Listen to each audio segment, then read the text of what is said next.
What is going on, guys? This is Daniel, and a lot of praise has been given to the defensive minds of Coach Bud in Milwaukee and Coach Nurse in Toronto, and deservedly so.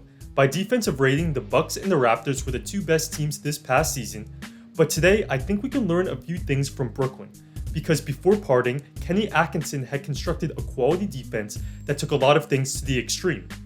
So, let's get to it. Let's first introduce their scheme, which is nearly identical to the Bucks. They went out and got two true rim protectors in Jarrett Allen and DeAndre Jordan, and they keep them near the rim as much as possible. In the pick and roll, Jordan drops deep into the paint, and this allows them to defend with just two defenders involved, and they'll live with the floaters or mid-range shots. And when Jordan's guarding a non-shooter, he applies no ball pressure, which allows him to protect the paint here and take away this cut from Booker. So while their defensive style doesn't force many turnovers, the Nets do take away the rim, as they rank second in preventing rim attempts behind only the Bucks, instead letting offenses shoot from mid-range and three. So now that we know their basic scheme, let's key in on a few specific areas that teams could learn from, starting with how they go under pick and rolls. They go under a lot, specifically versus mediocre shooters, and here Cabarrot ducks under against Brad Wanamaker, living with the pull-up three. They really take advantage of guys like DeJounte Murray, who don't want to shoot the pull-up three, and they coax a mid-range shot.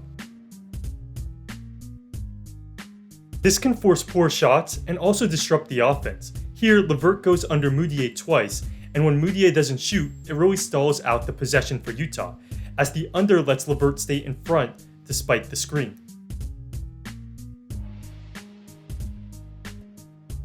And the numbers back this up. According to Second Spectrum data, the Nets go under 13.5 ball screens per 100 possessions, second most in the league. So this is clearly a priority for them, and here Harris goes super deep under Anunoby. Now it makes a lot of sense to dare catch and shoot guys like Anunoby to fire, and the Nets do a good job of this, but Brooklyn also goes under on players like Jaylen Brown. In this game, Brown took 5 threes when the Nets ducked under, and you can understand it from Brooklyn's side. While Brown is a 38% three-point shooter, he's only 30% off the dribble, and that's the general idea. These pull-up above the break threes aren't super efficient. It was wild to see though. Some of these unders were super drastic, like he was a non-shooter, but he went 1 of 5 this game on threes against the unders, so Brooklyn won the battle. And the Nets will even go under all-stars like Booker. Not to the same extent they did with Brown, but it was still interesting to see. They weren't begging Booker to take threes, but they seemed to really value being able to force rescreens and slow down the offense a bit. And here we see Temple makes Booker really work for that pull-up.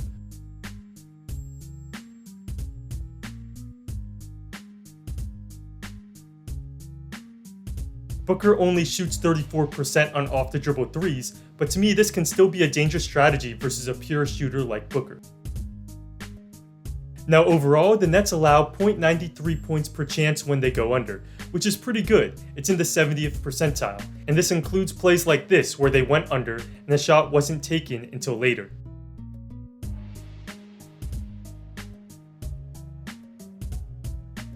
But a more convincing argument for unders is that the Bucks lead the league by going under 14 ball screens per 100, and I think both teams just want to protect the rim above all else, and unders are another way to keep the ball out of the paint. This ties into the graphic I showed a few videos ago, where of the top 10 teams in defensive rating, 7 of the 10 are top 10 at preventing rim attempts as well. So considering this correlation, the Nets and Bucks are smart to try different things to protect the rim. Another way the Nets protect the rim is that they ignore mediocre shooters off ball. This is something you see much more in the playoffs, but the Nets prioritize this every game. For example here, Wilson Chandler is barely guarding DeJounte Murray. This is done at every level of basketball, but it's still a low-hanging fruit in the NBA regular season. And I give Brooklyn credit, they really exploit guys like Markelle Fultz. Here, LeVert doubles the post off of Fultz, a 25% three-point shooter. How the Nets guarded rookie Romeo Langford was a total joke. Langford is an unproven 22% shooter, so instead of guarding him, Cabarrot played free safety.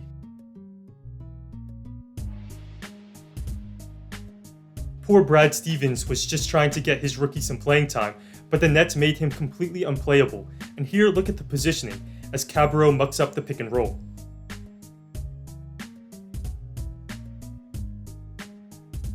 And it isn't just the worst shooters, the Nets will also help heavily off guys like Bruce Brown, who's a 34% low volume shooter. This all goes back to their emphasis to protect the paint, and I even saw them give consistent extra help off of Royce O'Neal, a more proven 39% shooter.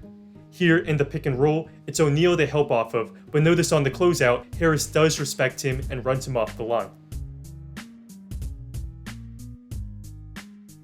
The film definitely shows a lot, but we can also look at the last 3 games before the season was shut down. They forced average shooters to take a bunch of threes, and both Murray and Lyles tied their season highs in 3-point attempts. And even if the strategy backfires a bit and these shooters hit a few, the strategy isn't a failure because the extra help adds value all over the court.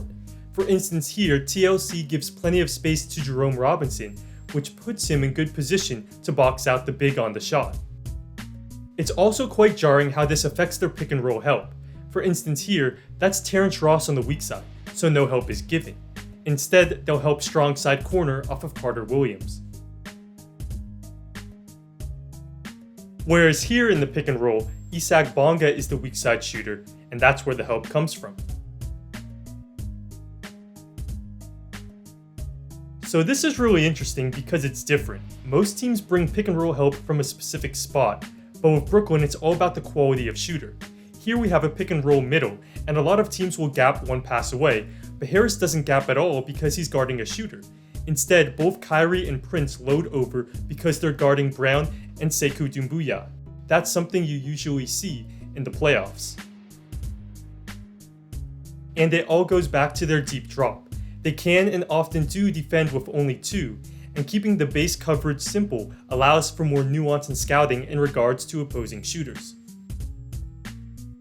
In case you were wondering, opposing teams shoot 35% on threes, which puts Brooklyn in the 63rd percentile for 3-point defense. But I think the greater effect of ignoring certain guys is just the rim protection it adds. Lastly, I briefly do want to touch on how the Nets will employ uncommon schemes. Atkinson loves to experiment, and he'll do things like throw out a box and 1 on Beal when this game the Nets needed to switch things up. The success was mixed, but it definitely changed the pace of the game, and Atkinson loves to try different things. Versus Phoenix, the whole game they completely face-guarded Booker, and this looks like a box and 1, but the rest of the defense was still in man, and they dared anyone else to beat them.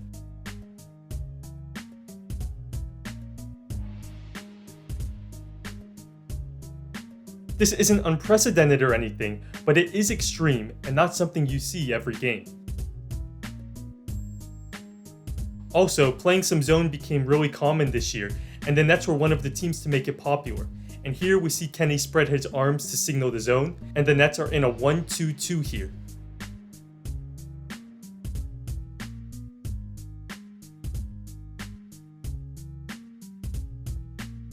But notably, not all experiments pay off, and this year their zone allowed 1.25 points per possession, which is bad, and miscommunication is more likely with any kind of zone or junk defense.